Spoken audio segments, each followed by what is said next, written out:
प्यारे बच्चों, good morning. 10th class की हिंदी मीडियम साइंस में आज एक बार फिर आप सभी का स्वागत है।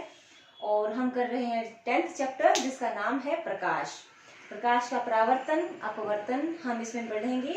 परावर्तन हम पढ़ चुके हैं जो कि दर्पणों द्वारा होता है, और हम इसमें ये भी देख चुके हैं कि परावर्तन जो करते हैं वो करते हैं दर्पण, यानी कि एक सतह चमकदार होनी चाहिए और दूसरी सतह पॉलिश होनी चाहिए।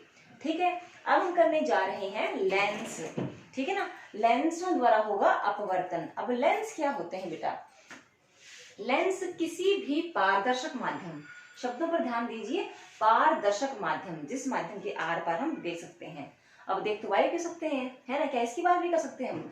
हाँ, कर सकते हैं, लेकिन ये बहुत बड़ा माध्यम है बेटा, हम इसको लेकर स्टडी नहीं कर सकते। तो हम कांच ले सकते हैं।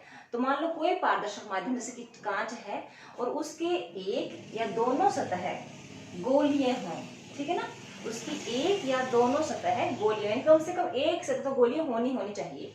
दोनों भी सकती है, कोई समस्या नहीं है। देखो एक बार, जैसे मान लीजिए ये मैंने बना दिया एक लेंस, ठीक है ना बेटा, जिसकी दोनों ही सतहें उभरी हुई है। ये कांच माध्यम का बना हुआ है, ठीक है, कांच का ये बना हुआ है और दोनों सतह इसकी उभरी हुई है।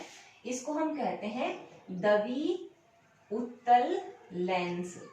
क्या बोलते हैं बेटे? द्वि उत्तल लेंस। देखो बेटा, द्वि दो, उत्तल ऊ से उत्तल, ऊ से उभरा हुआ, ठीक है ना, उभरी सतह है इसकी, दोनों जगह की, दोनों सरफेस जो है इसके उभरे हुए हैं, तो हम इसको बोलते हैं द्वि उत्तल लेंस। हम इसको सिंपली उत्तल लेंस भी कह सकते हैं, तब भी कोई समस्या नहीं होगी।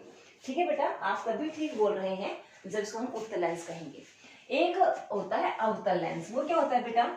कोई पारदर्शक माध्यम जिसकी दोनों सतहें अंदर की ओर धंसी हुई हो, इस प्रकार से, ठीक है ना। तो ये सही नहीं बना, देखो ये देखो, ठीक है बेटा, ये है अवतल लेंस। क्या है ये? अवतल लेंस। ओके, आगे देखो, उत्तल लेंस अवतल लेंस, ठीक है। अब आप जैसे कि मैंने आपको दर्पण समझाए थे कि दर्पण कैसे बने हैं। दर्पण किसी बहुत बड़े गोले को काटने से बने हैं, तो आप यहाँ पर यही बात मान लें कि ये लेंस भी किसी बड़े दो गोलों को काटने से और फिर उन टुकड़ों को मिलाने से बने हुए हैं। जैसे मान लो कांच का कोई टुकड़ा है बड़ा सा, ठीक है बेटा, उसको हमने यूं काट लिया, ठीक है ना, कांच में बहुत बड़ा ठोस गोला है। अब मान लो इसको मैंने यूं काट लिया, इसी काट लिया मान लीजिए, ठीक है ना, तो इसको यहाँ से इरेज कर दिया और इसको मैंने यहाँ से इरेज कर दिया। इन दोनों भागों को मिला दो, क्या बन गया? उत्तल लेंस बन गया, ठीक है ना। उसके बाद इसको देखो आप लोग, ये दो गोले हैं, ठीक है, इसको काट लिया,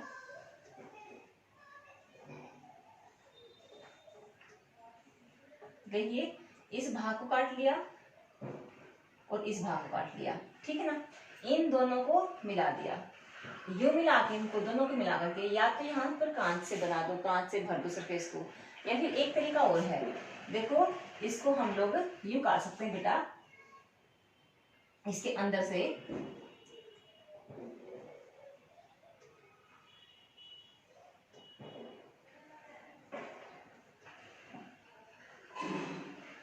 आप अलग अलग काट लो या इनको दोनों को इकट्ठा काट लो, ये भी संभव है, ठीक है ना। यानी कि एक ये भी कोई गोला था और ये भी कोई गोला था, ठीक है, आगे समझ बेटा। तो ये अवतल लेंस है और ये उत्तल लेंस है। इसको द्वि अवतल बोल सकते हैं। द्वि अवतल यानी कि दोनों सतह क्या है इसकी? अवतल है, इसकी दोनों सतह क्या है? उत्तल है। इसको ना कई बार ऐसे भी आ सकता है बेटा, देखो जैसे कि ये हो गया,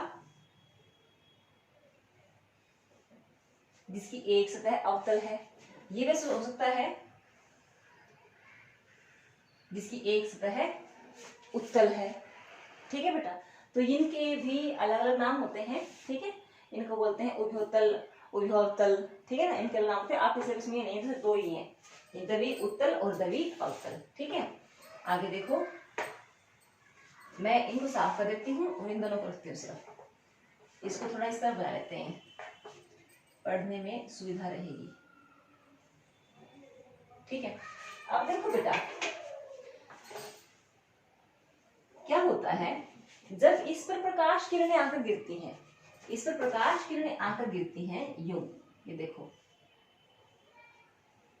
इन प्रकाश किरणों क्या होता है, मैंने पहले बताया कि अपवर्तन होगा, है ना। अपवर्तन कैसे होगा, इस पर प्रकाश किरणें गिर रही हैं, ये भी एक लेंस ही है, ये भी अपवर्तन करेगा, ठीक है, यूं गिर रही हैं। तो अपवर्तन करने से पहले एक बात ध्यान से सुन लो कि जो इनका सेंट्रल लाइन होती है, कोई सेंट्रल लाइन नहीं होती, मैं बना रही हूं आपको समझाने के लिए, ठीक है ना। सेंट्रल लाइन होती है, यहां तक ये सीधी रहेंगी, उसके बाद मुड़ना शुरू करेंगी, इस बात का हमेशा ख्याल रखा जाए, वरना आपका डायग्राम बहुत बुरा लगेगा और बिल्कुल गलत दिखाई देगा एग्जामिनर को, ठीक है। तो आप इसको यहाँ साफ कर दे, इमेजनरी लाइन है ये, ठीक है।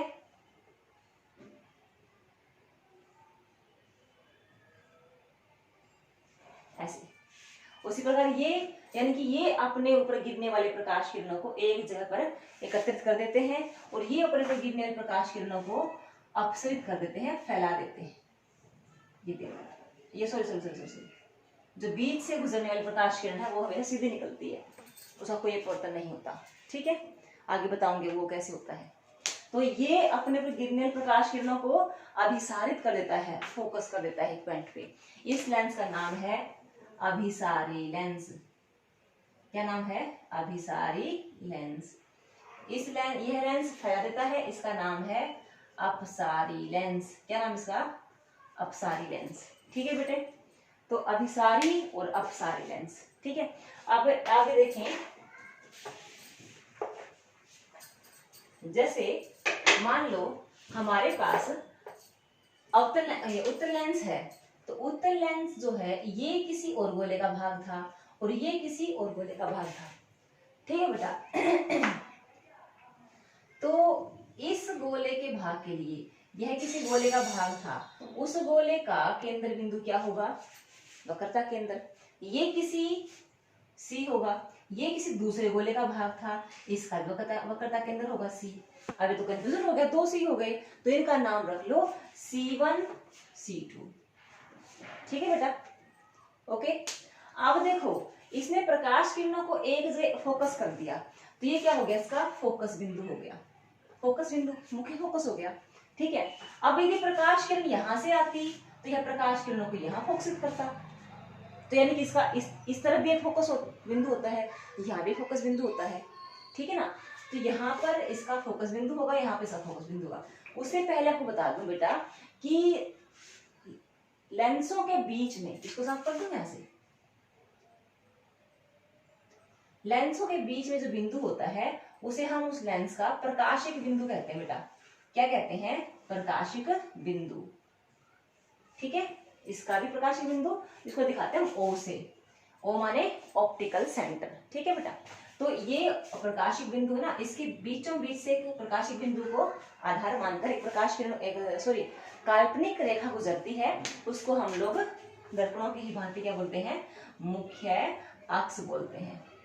क्या बोलते हैं? मुख्य अक्ष बोलते हैं। ठीक है बेटा, आगे देखो, जो वक्रता केंद्र C1 है, इसके पास होता है F1। ठीक है ना, F1 होता है। F1 यानी कि इसके लिए इसके लिए क्या हो गया? सॉरी, इसके ये अपने पर गिरे प्रकाश किरणों को ये करेगा फोकस यहाँ पर, तो इसके लिए ये मुख्य फोकस और इसके लिए यहाँ पर होगा। उसको हम F2 से दिखाते हैं, हम 2F1 से दिखाते हैं। किसे दिखाते हैं बेटे? 2F1 से। ठीक है, F1 2F1, F2 भी दिखा मिल सकता है दो आपके बुक्स में, 2F1 भी देख लो, F2 भी देखना कभी। तो बेटा ये है, आपको पता लगे इसके बारे में, सेम एज इट इज होता है अवतल लेंस के लिए। ठीक है, मैं यहाँ पर अवतल लेंस बना दूं, ये देखो